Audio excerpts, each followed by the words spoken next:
對於今日下午喺大埔宏福苑發生嘅5級大火，導致多人傷亡，我感到極度難過。到目前為止，呢一場大火已經造成咗36人死亡，有279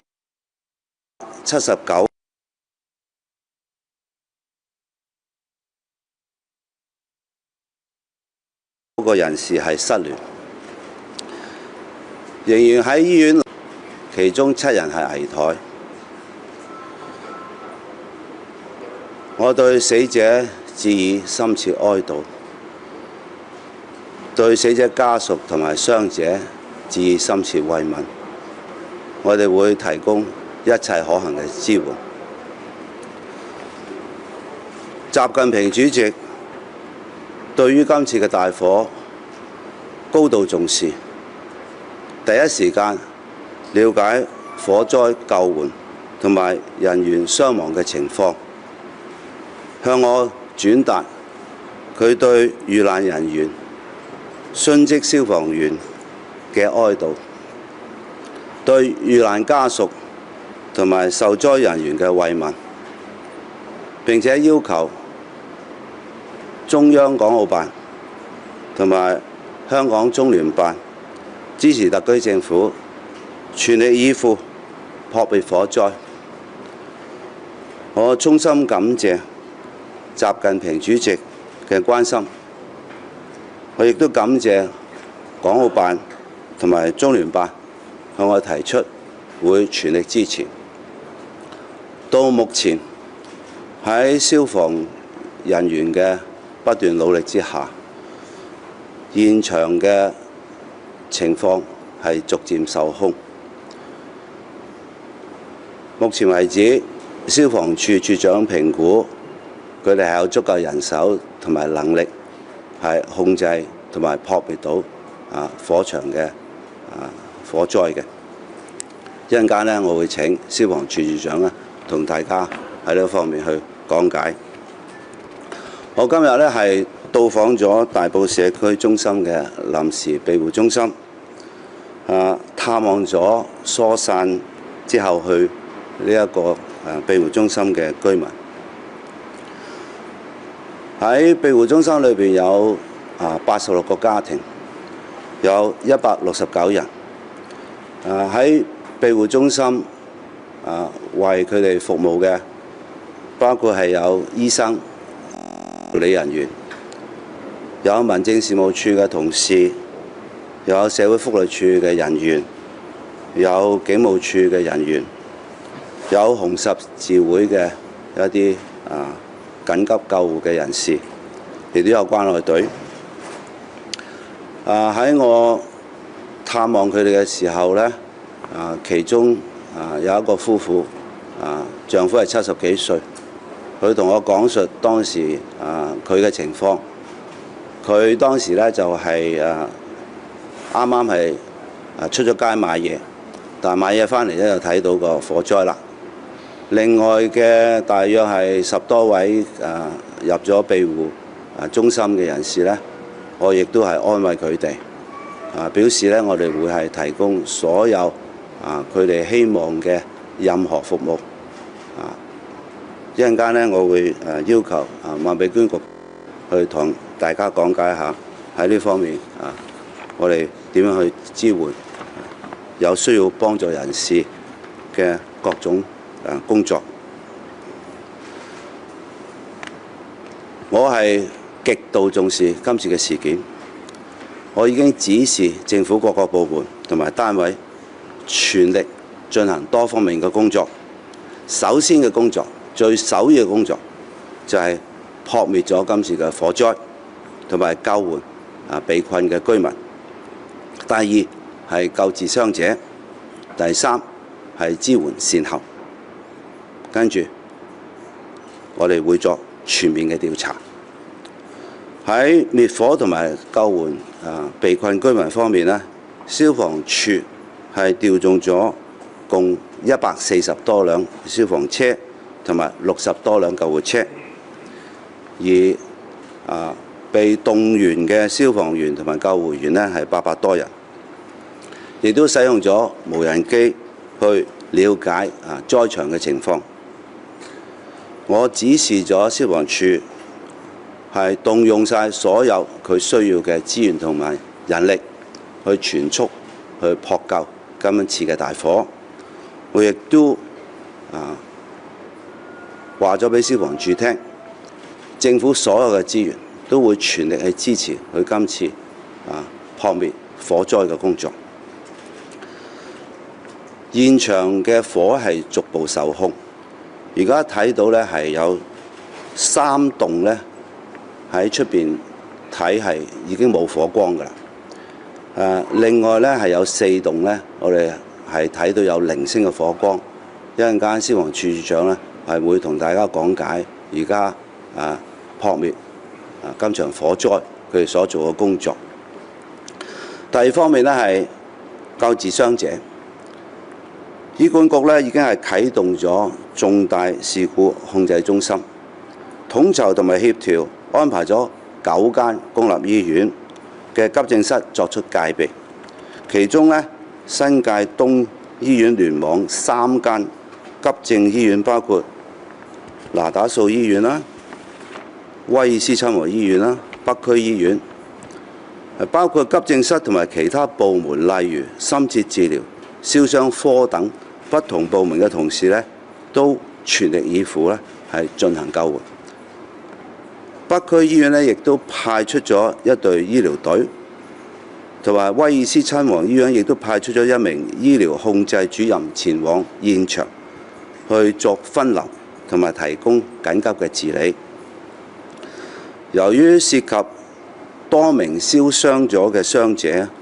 瑪麗醫院同埋威爾斯親王醫院嘅燒傷中心同埋東區尤德夫人那打素醫院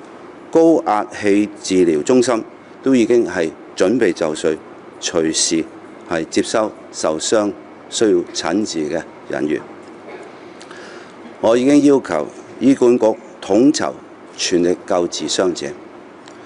稍後呢，我亦都會請盧局長去同大家講解下救治嘅工作。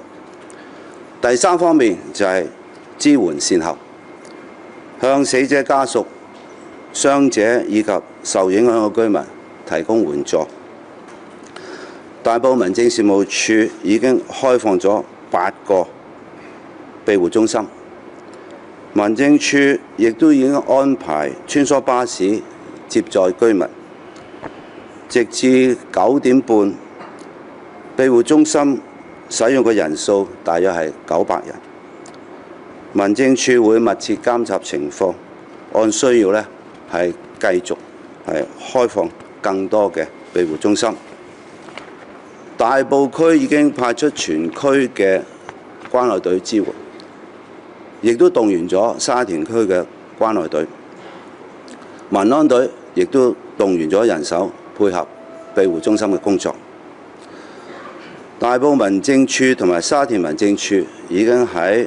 那打素、威爾斯親王醫院同埋北區醫院設立咗跨部門嘅援助站，為受影響嘅居民呢係提供協助。大埔民政處會協助有需要嘅死傷者家屬申請緊急救援基金或者係特別援助基金，亦都會為佢哋聯絡其他慈善組織嘅各類援助基金。社會福利署亦都即時安排社工同埋支援人員去現場救援站同埋各個庇護中心，為居民提供協助。另外，醫務社工亦都正為傷者同埋相關嘅家屬提供情緒支援。經民政處聯絡，香港紅十字會呢亦都已經係全面派員呢去提供情緒支援同埋簡單嘅醫療服務。一陣間呢，我都會請麥美娟局長呢係同大家係講解下呢方面嘅工作。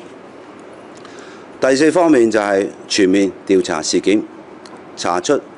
火警嘅起因。警務處、消防處已經成立咗專責小組，去全面調查。呢件事件一定會提交俾死因研究庭。另外，房屋局嘅獨立審查組會就建築物嘅外牆保護材料是否符合認可阻燃標準，會進行調查，採集樣本作化驗。如果有任何情況，我哋會依法依規追究責任。另外，屋宇署同埋房屋局嘅獨立審查組會採取特別行動，針對正係進行中嘅工程，要求註冊建築專業人士同埋承建商全面去複核棚架保護網等嘅用料符合阻燃性嘅標準，提交報告。另外，屋宇署同埋房屋局會主動抽查地盤有關嘅保護膜同埋保護網是否符合安全要求，會抽樣進行測試。今次呢一件重大嘅災難，政府會全面動員，全力以赴，向我剛才講過4個方向呢係推展工作。首要嘅就係將現場嘅大火全面控制，將佢完全撲滅。而家呢，我係首先請盧局長去講講喺醫治方面嘅工作。請盧局長。同大家報告一下關於醫院管理局喺災難發生咗之後，我哋成立咗啟動咗我哋嘅重大事故嘅控制中心。咁同時咧係動員咗醫管局入邊9間嘅有急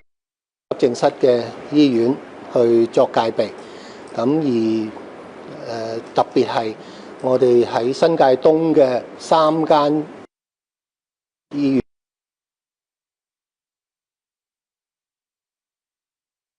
院咧，包括咗威爾斯親王醫院、北區係死亡，另外有4位輕傷嘅病人咧喺治療之後咧就出咗院，到而家仍然有29個病人喺醫院入邊，其中7位咧係危殆，13位咧仍然係嚴重嘅。佢哋大部分咧係最嚴重嘅係吸入性嘅氣道嘅創傷，即係因為喺個火災嘅過程咧好多熱嘅空氣，令到佢哋嗰個氣道受損，咁好多都需要喺深切治療部靠呼吸機去治療。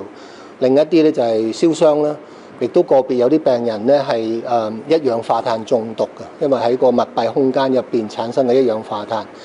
咁其中有一位病人咧就已經去轉送咗去我哋嘅東區醫院嘅高壓氧嘅治療艙，去到接受高壓氧嘅治療。我哋預計咧仍然會有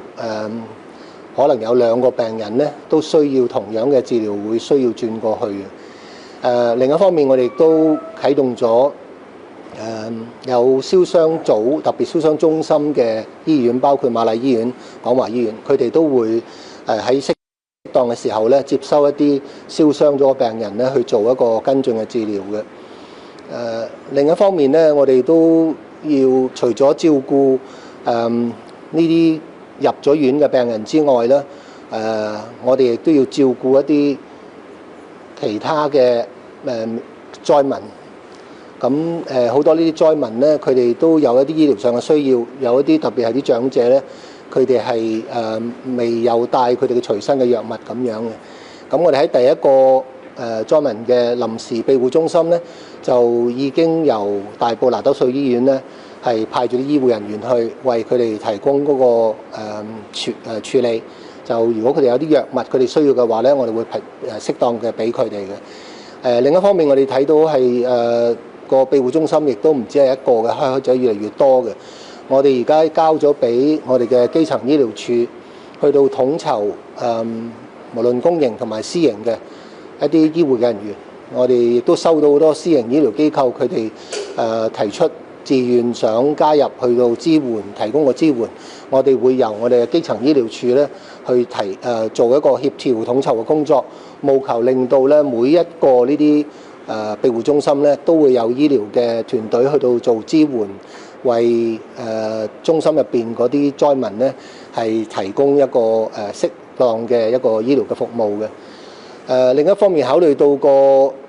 火災可能引致好多情緒方面嘅一啲困擾，情緒方面問題咧，我哋亦都已經指示咗我哋嘅1811情緒通嘅熱線係增加人手。喺過去嗰幾小時，其實我哋已經睇到個情緒通個熱線收到嘅求助電話係好明顯有上升嘅趨勢啦。咁所以我哋會加大人手咧，去到務求提供到適切嘅一個支援，俾一啲受到火災引起嘅情緒困擾嘅呢啲病人嘅。而其他嘅一啲病人咧，亦都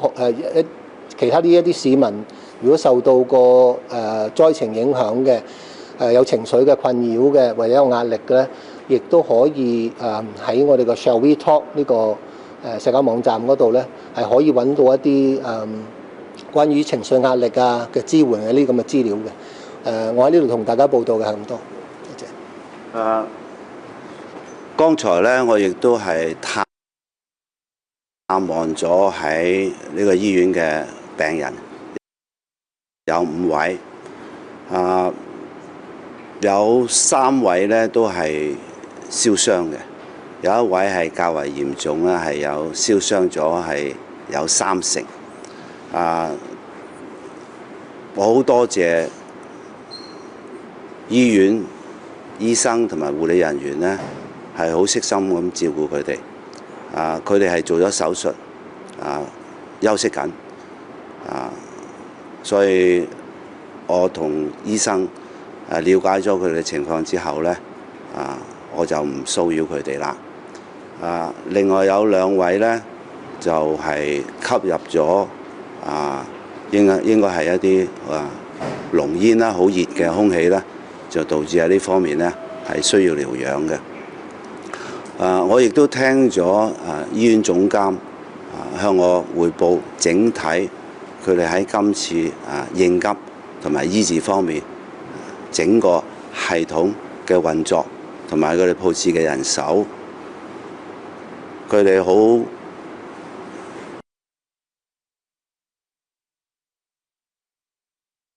關心每一位病人，亦都對佢哋好適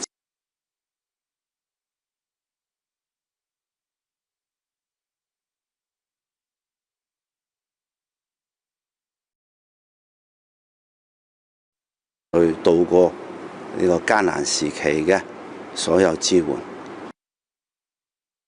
消防處所有嘅同事咧，亦都對於殉職嘅消防員同事咧係感到好難過。所以我喺呢度係除咗鼓勵醫院各個醫護人員以外咧，我都提出如果有其他需要，政府可以動用嘅資源咧，可以向我提出。跟住我請阿麥美娟局長同大家講講喺我哋庇護中心嘅工作。好，唔該。首先我代表民青局同埋我哋民政總署嘅團隊咧，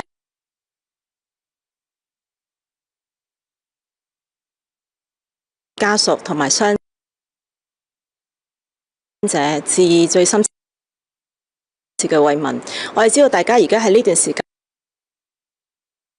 喺頭先特首都講咗，而家我哋已經喺大埔咧係開咗8個嘅庇護中心。我哋動用咗我哋全區19隊關愛隊，差唔多200幾人。另外我哋都動員埋咧沙田區嘅關愛隊。喺今次呢件事咁重大咧，我哋已經動員咗全港嘅18區嘅關愛隊，因為我哋所有其他區嘅隊員咧，關愛隊嘅隊員咧，佢哋都非常之關心呢件事，都希望咧可以出一分力，所以我哋係會動員咧我哋全港嘅18區嘅關愛隊咧，去為有需要嘅市民啦，去提供一切嘅支援嘅。咁啊，另外我哋當區嘅區議員啦，我哋民政處嘅同事啦，亦都喺關愛隊喺庇護中心嗰度咧係當值。我哋稍後咧係會協助呢啲家庭咧，其實已經有啲係做緊登記㗎啦，就係協助佢哋咧申請一啲緊急嘅援助。咁啊喺過去呢幾個鐘呢，其實都不斷咧有慈善團體啦，或者有啲私人嘅機構啦，或者啲公營嘅機構都向我哋提出咧，係可以捐一啲物資，甚至係捐款咧，去協助呢啲受影響嘅市民嘅。咁我哋都會統籌呢方面嘅工作，亦都協助咧有需要嘅市民咧去做個登記。另外我哋都明白今次咁大嘅事件呢，我哋嘅市民呢一定係喺心理或者精神上都會有困擾，咁所以社署嘅同事呢，佢哋除咗喺我哋庇護中心嗰度呢，係會提供一啲情緒上面嘅支援，亦都呢，佢哋係會有情緒支援嘅服務呢，俾我哋嘅當區嘅市民嘅。我哋希望大家如果受到，甚至可能你唔係住喺當區，如果你睇到啲新聞，你感受到嗰個精神嘅困擾，請大家咧都可以同我哋係聯絡嘅，我哋一定咧係會同大家係提供嗰個支援。另外就係嗰個短期嘅住宿問題，我哋會已經聯同咗咧係房屋局提供一啲過渡性房屋啦，亦都有一啲慈善機構啦，甚至咧係我哋嘅酒店業界啦，仲有咧就係我哋民青閣下低嘅青年宿舍啦，我哋係會動用我哋所有可以動用嘅房間啦，去為呢啲受影響嘅市民呢提供一個短期嘅住宿嘅安排嘅。總而言之，我哋一團隊一定會盡我哋所有嘅力量，動用我哋所有可以動用嘅資源呢，去陪我哋嘅市民渡過呢個難關嘅。跟住咧就我會請保局局長啦，同埋消防處長講下第一喺現場火災嘅撲滅工作，同埋而家我哋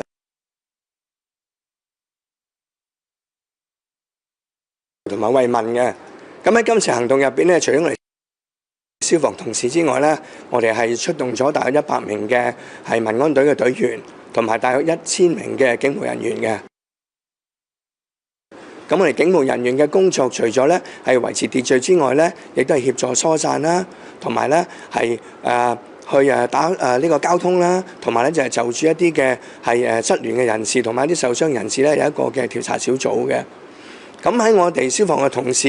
係滅火同埋救援嘅過程入邊咧，我哋發現呢個有關大廈嘅外牆嗰啲嘅呢個保護膜、一啲防水嘅係帆布同埋一啲嘅塑膠布咧，佢受咗火之後嗰個蔓延程度咧，係比一啲合規格嘅一啲嘅物料咧，係遠為係猛烈同埋蔓延得快嘅。我哋覺得呢個係唔尋常嘅。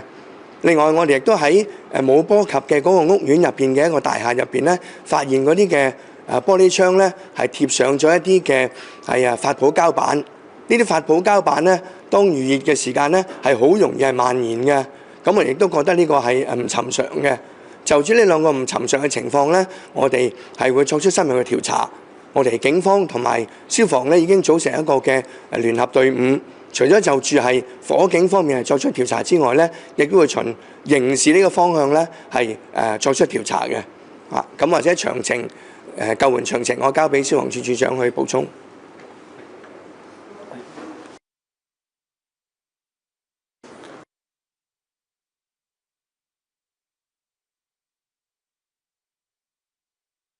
我呢度要講一講而家救火嗰個情況啊。咁頭先特首7座樓係牽涉啦，有一座就係冇波及嘅。咁我哋見到咧就係而家個情況咧，我哋有當中咧有3座樓宇咧已經咧初步受到控制嘅，有4座樓宇咧係仲有零星嘅火種，我哋見到喺裏邊。咁我哋而家同時咧就係一步一步咁推進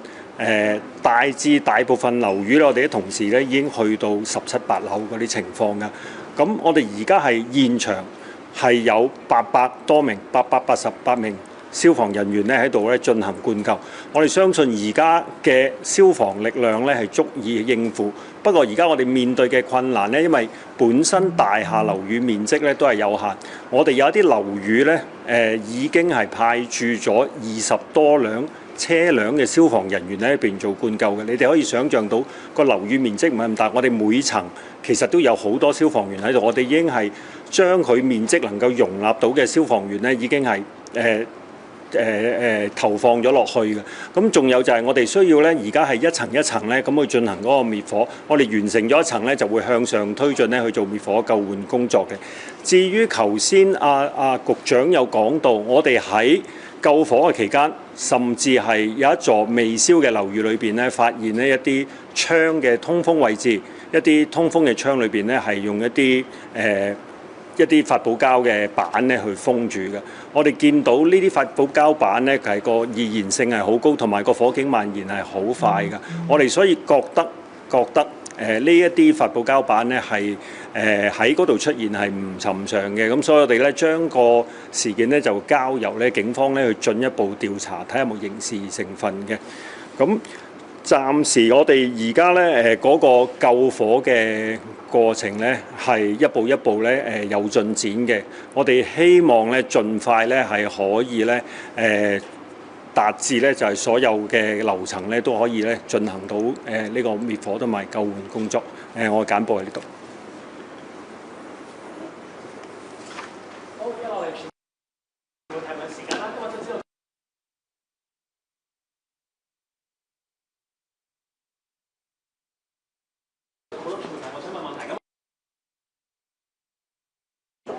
救援進度都係理想啦。咁然之後，同埋啱啱有講到話會研究發泡膠同埋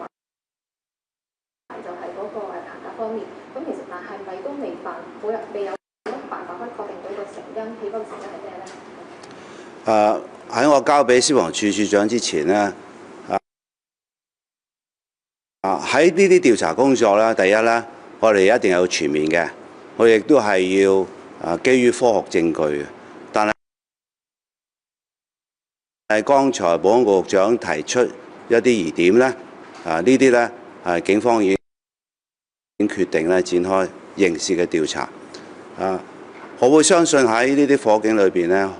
會需要做大量嘅實驗室工作。呢方面我哋可以投入嘅資源咧，都會投入去確保嘅調查係會加快。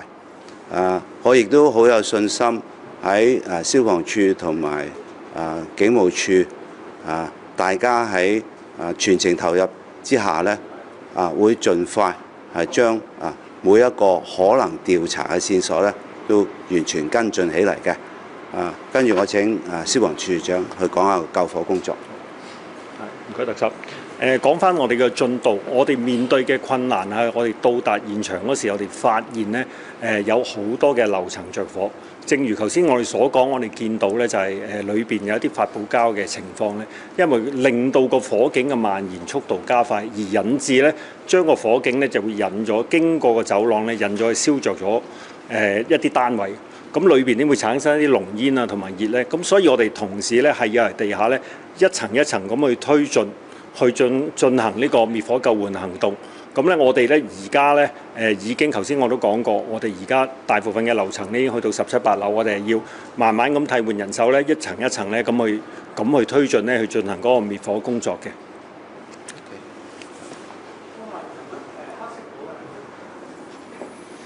係，你好，香港01啊，想問翻咧會唔會考慮向內地部門啊，包括消防尋求支援咧？因為有片段見到消防咧已經係投降準備，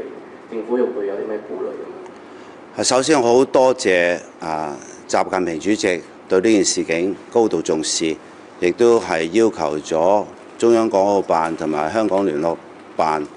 公室佢哋提供任何我哋特區政府需要嘅支援。我亦都係收到周邊我哋嘅城市嘅領導啦，係聯絡我，佢哋好熱心去如果我哋需要任何嘅協助咧，佢都會提供嘅。我亦都喺整個救火過程裏邊咧，係不斷同消防處長就呢啲問題，大家係探討嘅。基於而家我哋對於現場嘅火災情況咧係逐步受控，剛才都睇到咧，有幾座咧已經係喺外邊睇唔到火種啦，有一啲咧就係睇到零星。咁剛才處長所講俾大家聽嘅咧，亦都係相信我哋再俾啲時間咧，可以全面控制到個火場嘅。所以呢方面好多謝我哋周邊城市不同嘅單位咧，都好熱心去希望盡量幫我哋解決到今次大家都非常之痛心嘅一次火災，所以我呢度多謝佢哋。但係我亦都係對於消防處今次佢哋每一位消防員佢哋盡心盡力去撲滅今次嘅火災咧，我亦都係好感謝佢哋努力嘅工作嘅。中央廣播電視總台記者，國家主席習近平咧高度重視今次嘅火災事件咧，第一時間了解火災救援同人員傷亡嘅情況。咁特區政府咧知道已經係啟動咗應急救援機制啦。咁目前咧，特區政府點樣去同中央各部門進行呢一個嘅密切溝通，做下階段嘅救援工作咧？我喺今日不斷咧係收到喺周邊城市嘅領導人，又或者佢哋咧救火單位咧聯繫我哋嘅。我同消防處長喺討論我哋救火方面嘅進度嘅時候咧，喺開頭的確我哋睇到咧嗰個火勢咧係好猛烈嘅，亦都係消防處咧係有系統咁部署咗佢哋個救火工作。而家咧嗰個火勢係逐步受控啦。咁我會當然每一位曾經接觸我嘅周邊城市嘅領導啊，或者有關單位咧，我都會係親身聯絡翻佢哋，將我哋現時嘅情況係話俾佢哋聽。佢哋亦都係好關心嘅。我哋有其他需要嘅，例如醫療方面，如果因為係大量傷者，有咩嘅醫療設備啊，甚至我哋其他嘅工具啊，佢都好容易提供嘅。咁我同佢哋係會保持聯絡，我亦都喺度咧再次感謝內地不同嘅政府部門對我哋嘅支持，亦都再次感謝習主席喺呢件事件嘅高度重視同埋關心。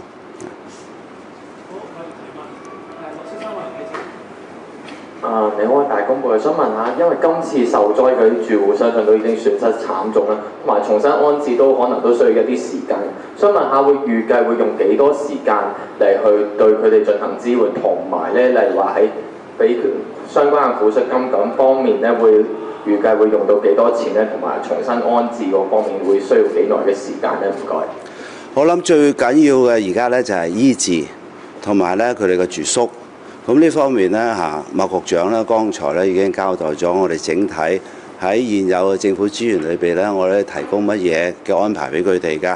呢一方面咧，我哋會係繼續係加大力度嘅。明天咧，我都會係舉行一個跨部門嘅會議，將我哋嘅所有資源嘅統整，同埋將我哋不同嘅災民佢哋嘅需求啦，我哋都會係做一個清單。睇下我哋咧係點樣去全面去配合佢哋。我亦都多謝啦好多善心人啦，聯絡我不同嘅局長司長去提供佢哋好願意係幫助受火災影響嘅個居民嘅。咁我哋統整晒所有呢方面嘅需求同埋我哋嘅資源啦，係盡量係去幫佢哋嘅。長遠嚟講，要經歷今次咁大嘅傷痛咧，我相信喺心靈方面嘅支援咧都係好重要嘅。我哋會係組織專家團隊去睇下喺呢方面咧，我哋點樣可以做到最幫到每一位人士嘅需求。咁我哋亦都知道有好多志願團體咧表示咧，佢哋都會去提供一啲志願服務嘅。咁我哋會凝聚晒所有力量啦，係大家共同去幫我哋受影響嘅一啲居民啦，去渡過呢個難關。最後一條提問，白色衫嗰度記者。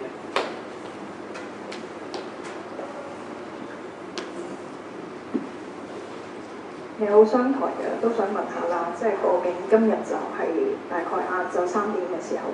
發生啦，咁但係都見到好多政策部門喺黃昏時段仲喺社交網站嗰度可能宣傳一啲關於選舉嘅嘢啦，都想問下當局覺得呢個做法恰唔當咧，同埋都想問下選舉會唔會因應今次事件而延期咧？我哋已經係暫停我哋去宣傳同埋推廣選舉嘅工作嘅論壇呢，我哋都會暫停㗎。目前嚟講，成個政府都會全程去投入我哋今次處理呢個大嘅災難事件嘅。所以我哋目前係心裏邊首要嘅工作就係處理今次呢件事件。其他嘅事情喺我哋統整晒我哋嘅工作幾日後呢，我哋再作決定。但係我哋亦都希望大家知道呢，我哋做每一件事呢，都係以香港嘅整體利益為依歸，所以我哋係會作全面審視。但係選舉的確亦都係我哋一件重要嘅工作。但係目前嚟講，最重要嘅工作就係處理好今次火災